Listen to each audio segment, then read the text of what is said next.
Hello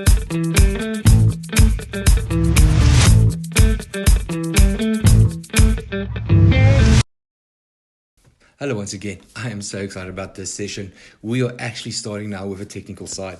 We are going to discuss church buildings. My name is Johan, and I would like to take you through the process of selecting the right building for your needs. It doesn't matter where you find yourself. You might just start off planting a church. You might have an existing church and you need to expand. So you might want to go and start looking for new premises, or you want to start building your own church.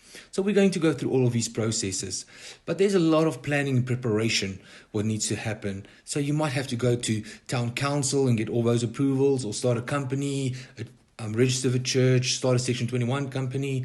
But I don't want to talk about those things. I want to talk to you about the physical building. If you look at the building, what is the necessities? How do you choose the right building for your church?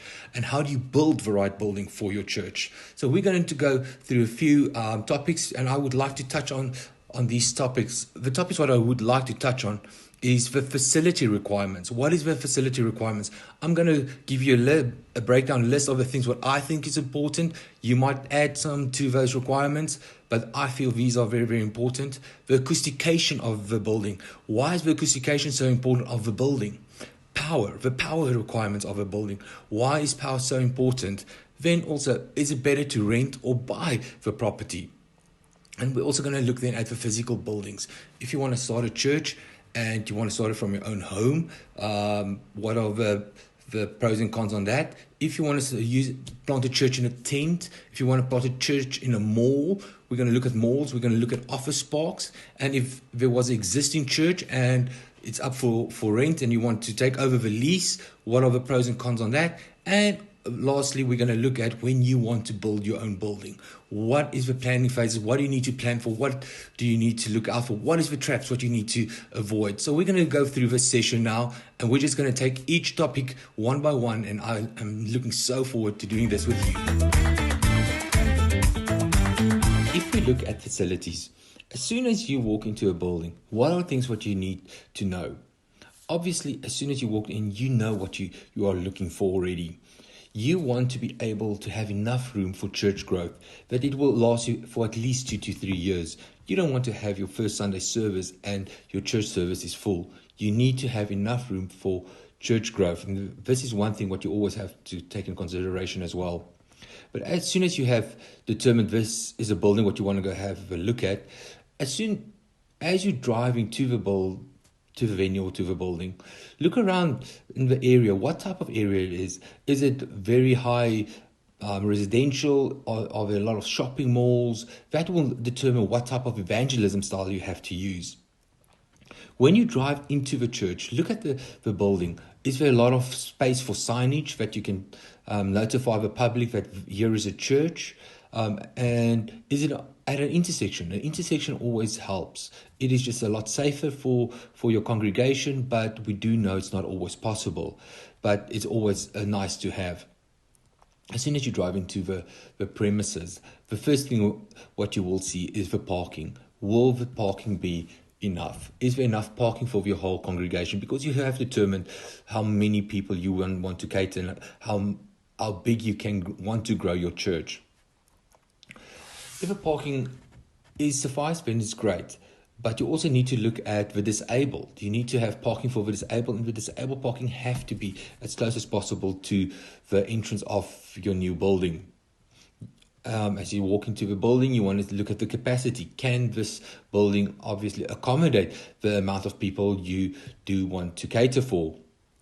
The acoustication of a building. This is very, very important. A good way to look at the acoustication, just take your hands and slap it together and you will hear the reverb of the building. See how long the audio carries in the building, because that will determine how much you're going to struggle to get the acoustication right. The roof height is very, very important, and the type of roof you've got inside the venue, that is very, very important. The higher the roof, always the better.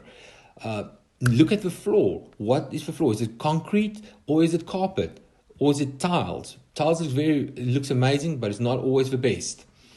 Ambient light. People will think ambient light is the best thing in a church. but it is not. You want to be able to control the light inside your venue. So the less ambient light, the better in your venue, because your lighting rig will do all the lighting. And natural airflow. You need natural airflow inside your building. If there is not enough natural airflow, you will have to install some more air cons. Just take that into consideration. Then the power requirements. What is the power in that venue? Do you need to ask Eskom to give you some more power? Good luck with that one. But do you need them to give you some more power? That is a big thing. The toilet facilities. Look at the toilet facilities. Do the toilet facilities cater for the disabled? Because you have to cater for the disabled. According to SANS, for every 50 chairs, you should have at least one chair for a disabled person. If there's 400 chairs, you need to have at least two chairs or spaces for a disabled person. And if a church is above 400 people, you have to have 0.5% for every person above 400. So for 400, 0.5% is 2 chairs. If it goes to 800, you need 4 chairs. It's just something very, very important to remember. Does this building or have kitchen facilities? Does it have facilities for the children's church? Does it have facilities for a mother's room? You need to look at these things. And if it does not, then you will have to maybe take some drywalling and build a mother's room or a little children's church.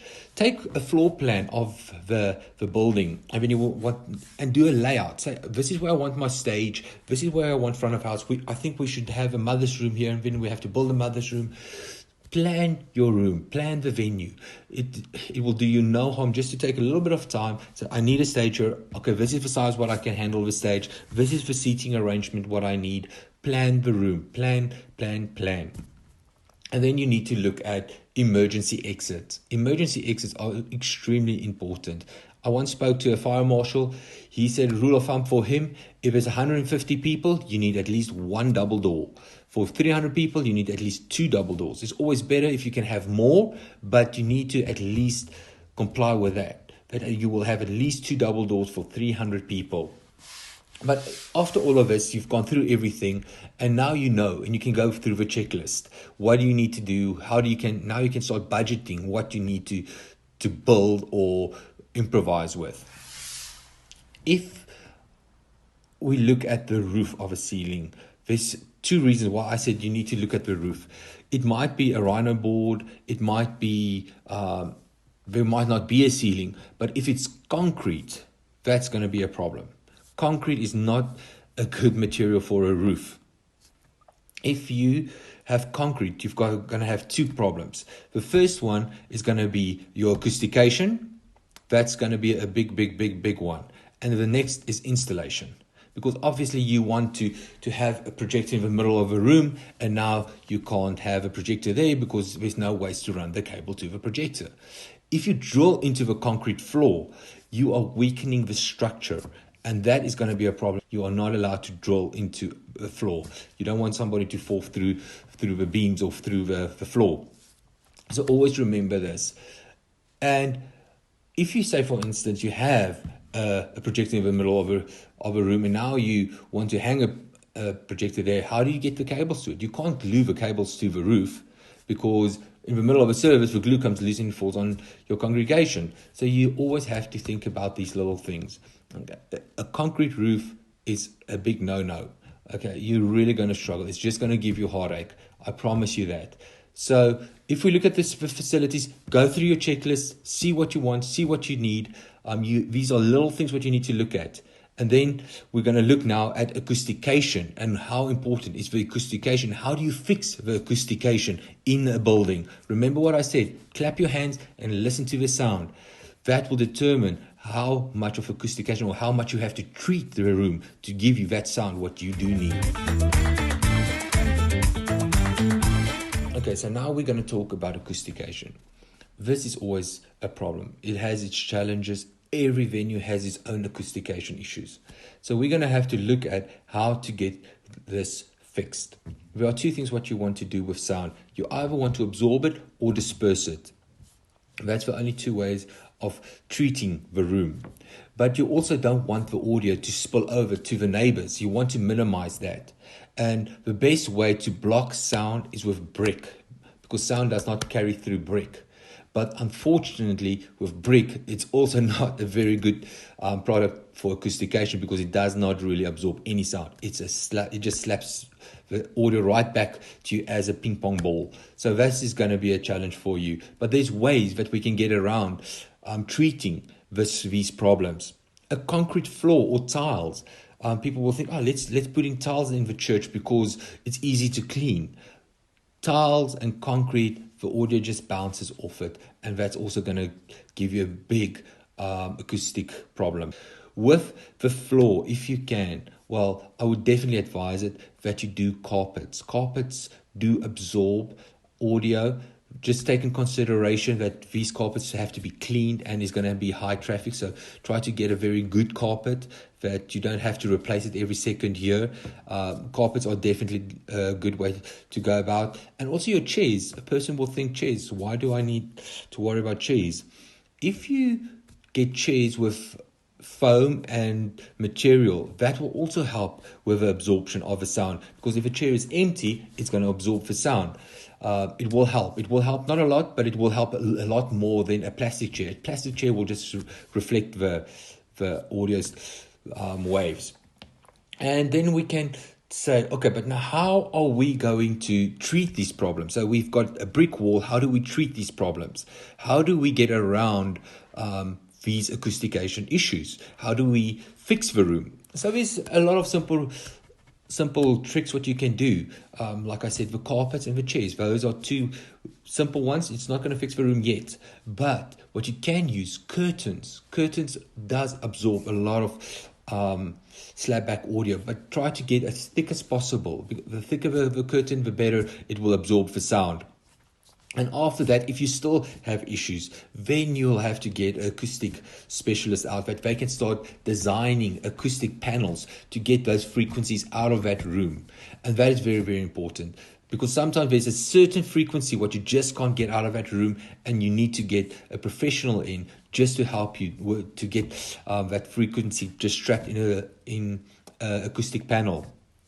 In the corners are not always great in a venue. You do not like corners, but unfortunately, how do you get around corners? So a lot of the time you'll have to put maybe like bass traps inside of in the corners, which will also help just to treat the corners that the slapback is not too bad. Because you want people to enjoy praise and worship, and audio is the foundation. Audio is the foundation in the technical area. Doesn't matter what we say, everything starts with audio. If I always say audio is the basis of the event, and then you get lighting, which gives you the atmosphere, and AV is the experience. But audio does remain the basis. Praise and worship is very, very important, and you need to have a good sound, a good sounding venue that the people can enjoy the praise and worship. Because if it's an echo chamber, nobody can hear. And the people are there to hear and listen to the word of God. And like I said, if it's an echo chamber, nobody's going to hear what the pastor has to say. Please, please, please treat your venue. Make sure you get the acoustication perfect. Try to treat as much as possible. And this is what you need to look at.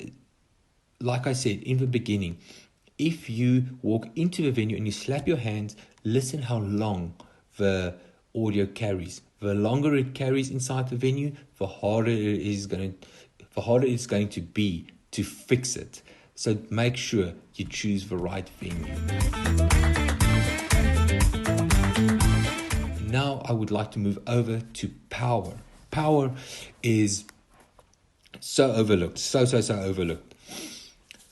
Have this ever happened to you when you were maybe a kid or when you were an adult?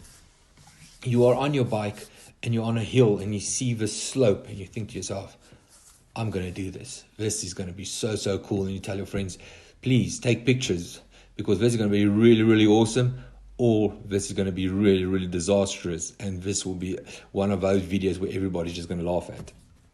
And as you go down the slope, you start ditching the rocks and the twigs and the bumps, and you start going faster and faster and faster, and it gets harder and harder to ditch all the obstacles.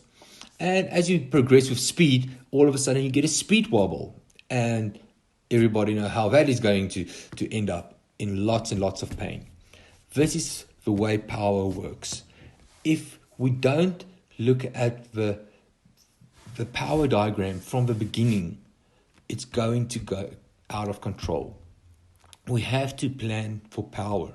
So if you start your power planning, start from the beginning. Say if the whole venue's power is one side and the technical's power is one side. Do not put the technical's power with the venue power. You have your main distro or your main distribution box. Then from your main distribution box, give enough power for your technical side. Run a 32, a 63 or a 250 amp breaker to the back of the church where you will distribute all your technical from. This is very, very important because like I said, you don't want to join power with the kitchen, because in the middle of a service, this one lady decides she's going to put on the urn and bam, your sound trips. You don't want those things. So you just keep the power separate. Always keep it separate. And another thing, every time I'm on an event, somebody will come to you and ask, can I charge my phone? Please never, ever, ever charge anybody's phone at front of house, due to the fact you don't know that person's power supply and it can damage your equipment. If you want to cater for your congregation to charge their phones, put a charging station at the info desk. That will always just be an add-on, but please don't charge phones at front of house. And when you do your power schematic, you have to write out a power schematic and you need to allocate how much power you're going to need.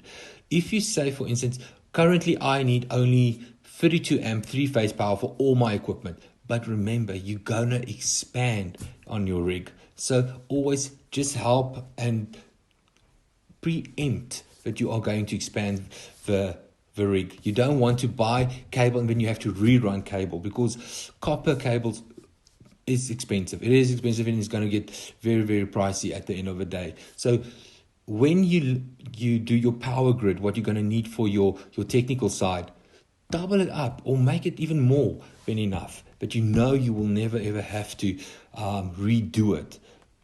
Pay once and do it good and do it proper. That's obviously my advice for you on power. Plan your power. If you don't plan your power, it's going to spiral. I am always have this problem. If, like I said, I am in the event industry, and when we walk into a building, we have a building and power. That's all. That's what we have. We have an empty shell, and then we start creating an event inside that venue. It doesn't matter. Venue, we start building set, we build staging, we put up lighting rigs, and we transform that whole venue inside to what we want it to be. This is why I'm saying the two important things are the venue and power. Always look at your power. Make sure your power is planned, that you will not run into these things, because as soon as you don't plan your power, you're going to have to rip out all the power and redo it. That is not what you want to do. That is becoming really, really, really expensive.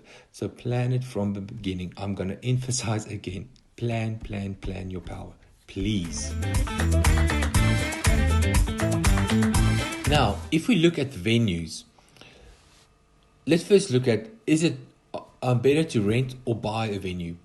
I've compiled a list for myself. Just obviously you will have more, but these are just basic pros and cons, what we can look at when we want to rent or buy a venue. If you look at renting a venue, it is very easy to move. If you have outgrown the premises and you need to move, you can, because there's no long-term commitment. You might have a 6 months or a year lease. So as soon as the lease is finished, you can just pack up and you can go. So that is definitely a positive side of renting a venue. So if a church is not well established yet, maybe it's better to rent before you buy. So that is just something what you need to think about. The bank can't repossess the building because it doesn't belong to you. But you need to pay your lease, otherwise the landlord will kick you out. Basic maintenance falls on the landlord. So if anything goes wrong with a geyser or whatever, that belongs to the landlord. So obviously he has to fix it. So that's also a positive. But if we look at the negatives, if you want to make any changes to the building, you need pre-approval. And also, you're always going to pay a lease, so the building will never be yours. It can become very, very expensive. Depends on where you rent or lease from, in which area. You have to deal with a landlord. So hopefully, if you rent, that the landlord is a pleasant person that you can work with and that he's accommodating and he will help you wherever he can. So hopefully you have a nice landlord.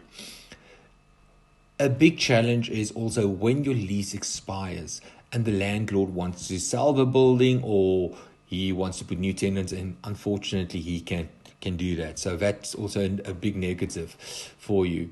And when you move to a new premises, all the upgrades and whatever you've done to the building, unfortunately, you're going to have a financial loss on that side as well.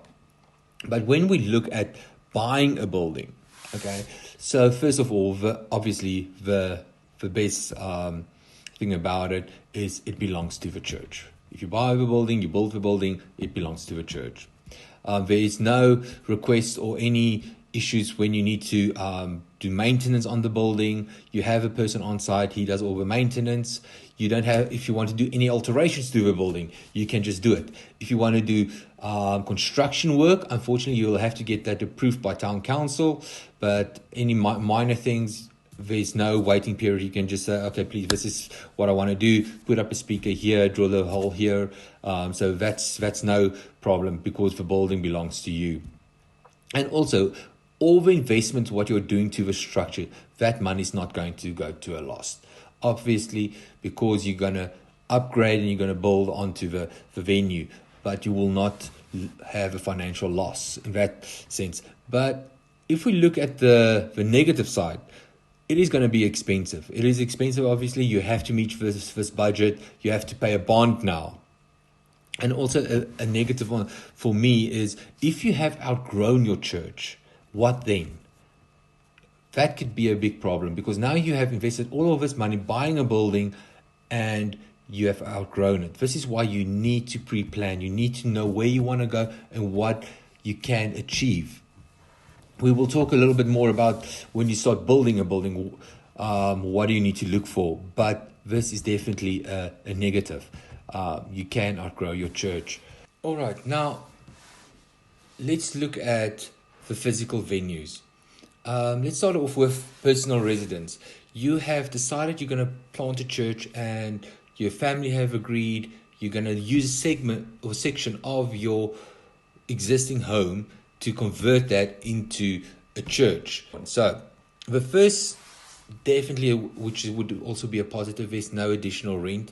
What you have to look at every month, it's the same expenses. It's just a section of your house. Making changes to the venue, it's doable, which is obviously great. So you can just do whatever you want to pretty much. But if you break walls, obviously it needs to be pre-approved from town council. No security needed during the week due to the fact that it is at your house, so you don't need to pay a security guard to look after the premises during the week. The church can rent the floor space from you. That's an additional income towards you. Meeting the budgets, it's not that difficult really because obviously the expenses are not that high, so meeting every month's budget is going to be a lot easier for you. It's a solid structure. People do neglect this. A solid structure does really help when you plant a church. It can accommodate any form of weather, so it is for winter, summer, rain, snow, hail. You can have church, which really help. It's a permanent installation, which is also really nice. So you don't have to every week break it down and next week you have to set it up. You can do a permanent installation and you can leave it. And the nice thing is also you work from home. Everything happens from home, which is really nice. But also a challenge is you are working from home. So there's a pro and a con working from home. You always have to remember that. But this can also disrupt your family life. So this is definitely a challenge what you need to speak to your family about because everything is going to happen now from your home. You lose a part of your house which you have to sacrifice, unfortunately, for the church. you have to turn that part around, and that's only going to be for the church. So you have lost a segment of your house. The safety issue. This is a challenge. Due to the fact on Sundays you do not know who walked through the gate of your church. So I would definitely advise that you have to look at getting some security on Sundays when you have church services, that somebody is there just for the protection for yourself and your family and your congregation members. Please remember, your churches, people, they think always you deal with money. There's money involved. So always just remember about that. So there might be people who want to come in and try to rob you. So have security available. You have to deal with the neighbors. So you please speak to the neighbors. Notify them that you are starting a church. It might be a little bit noisy, but you will try to keep the noise down and limit it as much as possible. We will talk about sound levels in the section of sound later on. I have a whole session on sound, lighting, and AV. Then we will speak about audio levels. But right now we won't touch too much on that. You can't accommodate a big congregation, unfortunately, in your house. You're very limited to space. So, for instance, you have converted your double garage. You're limited to space. Disability. All the people who are disabled, you will have to try to accommodate them as much as possible, because due to the fact that your bathrooms, your driveway, you might have stairs, so you just have to take that in consideration. And also a challenge, what you're going to have to face is bathrooms, because usually homes, they only have 2 bathrooms. So your congregation members might have to stand in a queue, which is not always the best thing. But due to the fact that it's a small congregation, it's been pretty much like a family. So you could get away with that. The next venue, what I want to look at, it's a tent. Tents are great in certain areas because you can erect it everywhere or anywhere. If you want to go into the middle of a veld, you can go and erect a tent there, which is really, really great. And it's a lot cheaper than a permanent building. So cost effectiveness really, really helps with a tent. If you need to get the gospel out somewhere in the middle of a veld, you can do that by erecting a tent. I know of churches who started out in tents in the middle of a veld, and people drove. They really drove very far just to attend the church. So your evangelism or your style is going to be a little bit different. You won't be able to evangelize from your church. You will have to go into the community and evangelize. And the nice thing about tents, you get different sizes. So it depends on the size of your congregation. If you have 500 people, you can get a 500-seated tent, or a 1,000-seated tent, a 5,000-seated tent. You can really, really get massive big tents. That's definitely a bonus.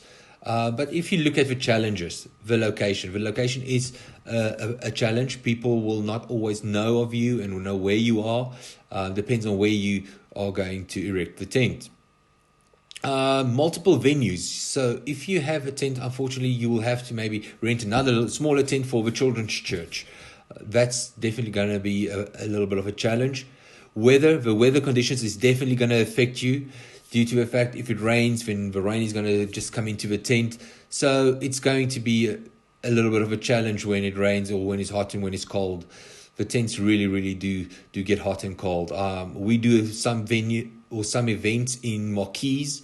If there's no aircon inside the marquee, it really gets extremely hot. So you need to accommodate that, and which also makes it very difficult, because you can't leave the aircons for the week.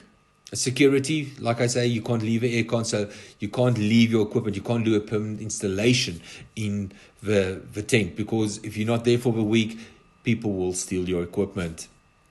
Bathroom facilities, that is also a problem. You will have to rent in bathrooms for your congregation, that they can be accommodated. Power is going to be a problem, because you need to get in a generator, obviously, every Sunday to run your service.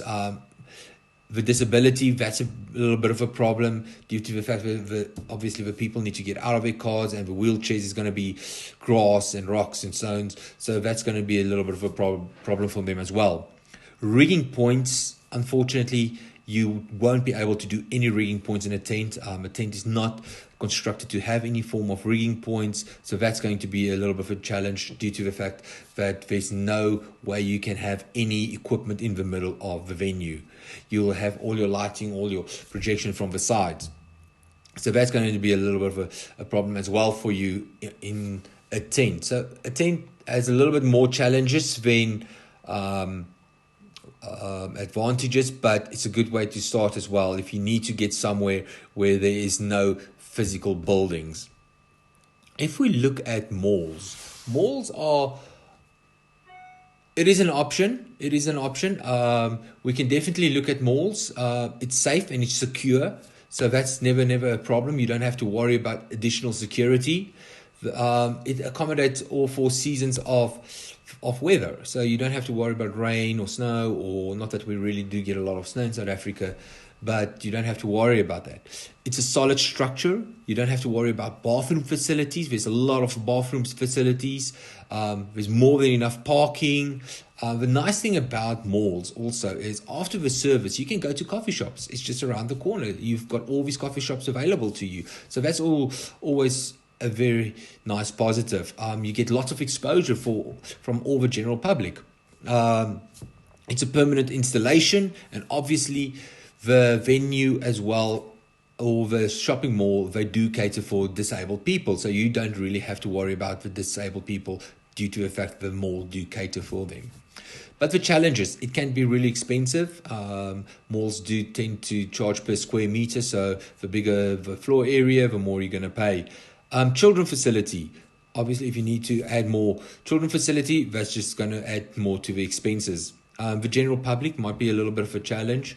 It's in a mall, so you do need to know that maybe somebody might just pop in during the service just to have a look. So the general public will be a little bit of a problem. The sound levels, that might also be a little bit of a problem due to the fact that you do have general public outside.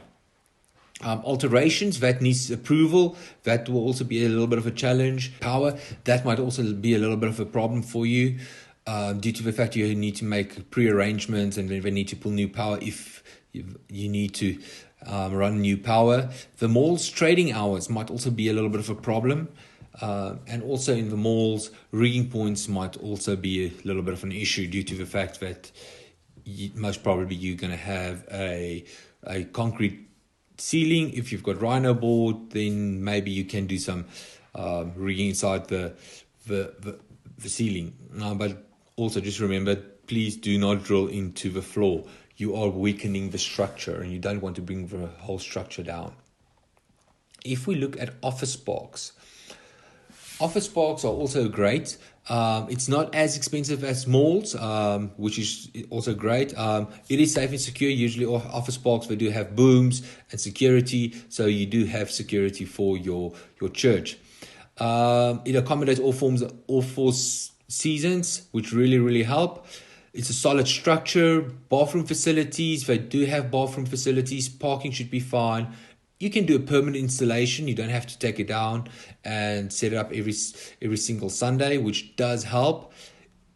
And there is no residential. Usually office parks, but it's not as dense with residential areas. So it does help with the audio levels. You might get away with that.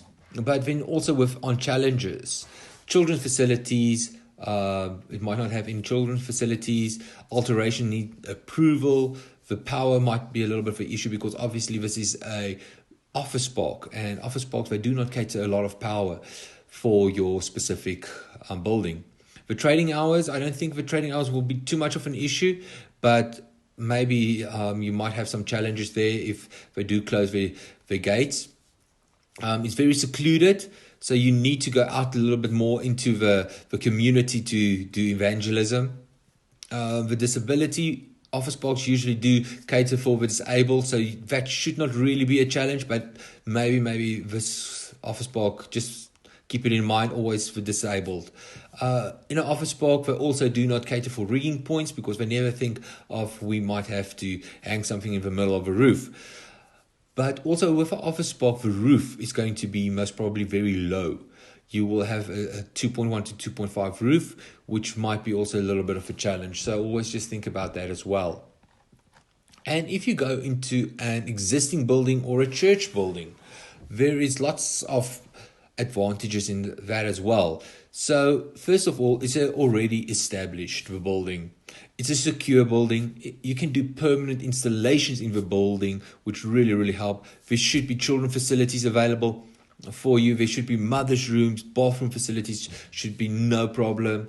It caters for all 4 seasons, for the weather. It should cater obviously for the disabled. There should be rigging points in the building, which would really, really help. So then you can do a proper rig inside the building. The lease agreement, which is also a positive because you don't have any bond. Residential area, which would be great if you're in residential areas because evangelism is a lot easier. Parking should also be sorted with that. So on the challenges, what you're going to have, it's an established venue. So already everything is where it is. And if you need to make changes, it might be a little bit expensive. Your lease agreement, obviously, like we said earlier on, the church never belongs to you. And also you are in a residential area. And the biggest problem with churches, and everybody knows this, is the audio levels. So this might be a little bit of a problem. And the last one, what I've got on my list for existing buildings is power. If the previous owner or the previous tenants did not take into consideration power, which most probably they didn't, you might have to redo power, which might be a little bit expensive. But you need to look at the power. The power definitely has to be sorted. If maybe it might be even easier just to pull a new circuit for your technical side and keep all the power as is, and then just run the whole venue off the current power which is already installed, and then the new power which you have added to your building. You can just run your technical side of that, which will obviously make life a lot easier. But now we are coming to the building your own church. There is so much. I think this is every church dream, that they can get to a place where they've just built their own building, because it just helps so much. When you build your own building, you can do proper planning. You can plan from the beginning to the end. You can get the right people involved with the planning phase. You can get your architect involved to draw plans for you. Then after the architect, you can get a person in who specializes in acoustications, and then he can say, yeah, but the architect didn't think about this or that or the other. We need to change this to accommodate the acoustication of the building. And then you bring in your technical team to say, okay, but we need more rigging points. We need more of this or that. So the planning phase is just so much better. But you need to get the right people in. Get in the fire marshal. Let the fire marshal also give his input, that he can tell you, okay, but you need to comply with this, and the other. This building, you will want to cater for, just for an example, you want to cater for 1,500 to 3,000 people. So you need so many parking for the disabled. You need so many parking for your congregation. You need so many exits. You need all of these things. So it's very, very important to get the right people in from the beginning, that they can do proper planning. Like I say, you can do your own design. This is a great thing. You can really, really just plan thoroughly. The building belongs to the church, which is great, obviously. It's a secure building. You do a permanent installation. With permanent installations in a church, it's great, but you want to have versatility in your church, which is really, really important. You want to have a permanent installation, but you want to be able to change your rig. Your PA will never change. Your PA hang where it hangs, pretty much, because your audio is always from the same place. But your lighting rig, you want to change. You might want to change your stage. This is not a have to, but this is a personal opinion. I have seen when we move into venues, it's an empty shell, and we use scaffolding to build our stages. A stage scaffolding, you can really, really finish off very, very nicely. You can carpet it, you can do facials on it. But the nice thing about scaffolding, you can do different layers. You can start with layers. You can do drop holes where you bring up lifts. You can do so much more with scaffolding. Scaffolding is just very versatile. So instead of building a solid concrete stage, maybe think about using scaffold. Personally, I think that's a very, very creative idea. But if you want to go with a permanent set stage, that's also 100%. There's nothing wrong with that. But I just feel scaffolding does give you a lot more versatility. And if you get scaffolding, then obviously you need to get somebody who knows how to work with scaffold. And every time you break it down and you rebuild it, you need to get a certificate of compliance from a structural engineer. Then the power is great, because from the start you can work off. Okay, so we need to allocate so much power to the technical side. We need to allocate so much power for the kitchen. We need to allocate so much power for wherever we want to go, just for the general church use. We need to allocate so much power for the offices. What I would definitely suggest, I think I did say it earlier on your main DB board, maybe if you start a building and you say, okay, we have 1,500 people or 3,000 people. Say, for instance, you say, okay, we put in a 250 amp breaker at the main DB, and you run the cable to the back of a stage, and there you put another distribution box, and from there you distribute to light, to sound, to AV, and to the band. Then you do the distribution from that side. Have the main power as close as possible to the stage. That's just my personal opinion. That you don't have to run every time you want a 15 amp, you have to run it all the way from the main distribution box. So do another DB at the back of a stage. It does help a lot with the power. Children facilities, that's great. You can plan the children facilities, you can plan the mother room, the bathroom facilities. You can get some really, really creative people in to do some really great stuff. You can plan for the disabled. Obviously the fire marshal will obviously tell you how many disabled bathrooms do you need. As far as I know, according to the SANS rules and regulations, a disabled person should not go more than 45 meters to get to a bathroom. So please think about that. The weather, you will accommodate all forms of weather, 4 seasons, great. You need to be able to cater for disability. Rigging points, I have spoken to you about rigging points, but I want to talk to you a little bit more about rigging points. We are currently in-house with Times Square, the arena. The nice thing about Times Square Arena, every 2 meters you've got a rigging point, which makes it phenomenal. You can change the rig any way you want to. I'm not saying you should have every 2 meter rigging point, but the more rigging points you have and the more places you can rig from, it does help a lot to change your rig, especially your lighting rig and your AV rig. If you want to project somewhere, you can change projectors, you can change LED, you can change so much things if you have more rigging points. And obviously above your stage, that's where you have to have the most rigging points. Fly bars is also great to have, but it is pretty expensive to put in a fly bar system. But if you have fly bars, also brilliant to have fly bars. You can just quickly drop the bar, hook on a light and take it up again. So that really, really helps if you have fly bars. But rigging points specifically, if you can get the rigging points in as much as possible, make sure your roof can handle a lot of weight, that you don't bend your roof. And please, all your rigging points needs to be rated. If a rigging point is not rated, then please don't rig from it. You have to get specific places to rig from. It's very, very important. If that point is not rated, don't rig from it. You can bend the roof. There is a few venues in our country currently, the roof has been bent. So then they had to bring in a new structural engineer, and then they had to re-rate the rigging point. So the challenges, if you build your own church, it's in a residential area, so the sound levels are going to be a little bit of a problem. So we need to look at the ambient light. So I haven't spoken in the advantages. So this is an advantage. From the planning phase, you can look at your ambient light. You can try to reduce your ambient light to 0. Honestly, I would say there should not be any windows in your main auditorium. Have air cons installed, and that will bring in the natural light. You need workers' lights, but whenever people whenever they need to work, that they can just put on the workers' light. You need emergency lights. If the power goes down, that there is some form of emergency light that the people can see in the congregation. Say, for instance, if the power trip, that there is enough light that people can evacuate.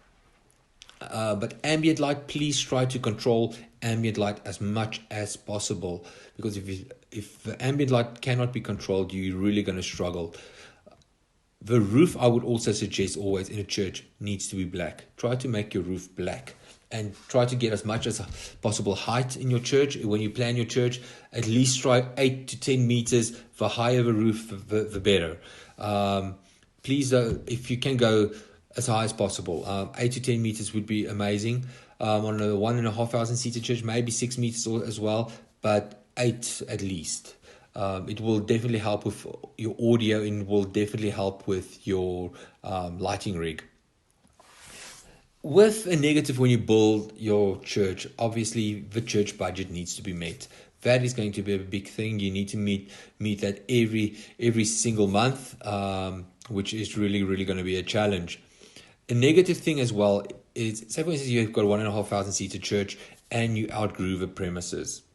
So when you buy for a building, a land, try to buy the land for the future. See if you can buy the land big enough that you can expand. If you have to use your current building and change that into a U4 and build a new building. Look, we know God can do anything. God is amazing. He is our provider. He's our resource. He knows all things. He can do whatever we need. If God wants to grow a church, He will make a way where there seems to be no way. God will maybe lay it on a person's heart to expand or sell the land next door. We don't know what God is, and we will not get into God's way. If God wants to grow a church, He will grow the church, and we just have to pray and obey. And I'm 100% with that. This is so important that we always submit to God and submit everything what we do onto Him. And this is why I want to say, when we build the church, just think about these things. We need to think about what is going to be the pros and what is going to be the cons, what is going to be the hurdles, what we need to overcome. And I really do hope, as we went through all these sections of how to find the right building for you, I hope this does help a little bit. If it did help, please send me a link or a comment. You can email me as well. If you have any questions, you can email me at johan@blueye.co.za. If you have any questions or requests or anything like that. But the next session, we're going to start talking about the audio department, which is really going to be amazing.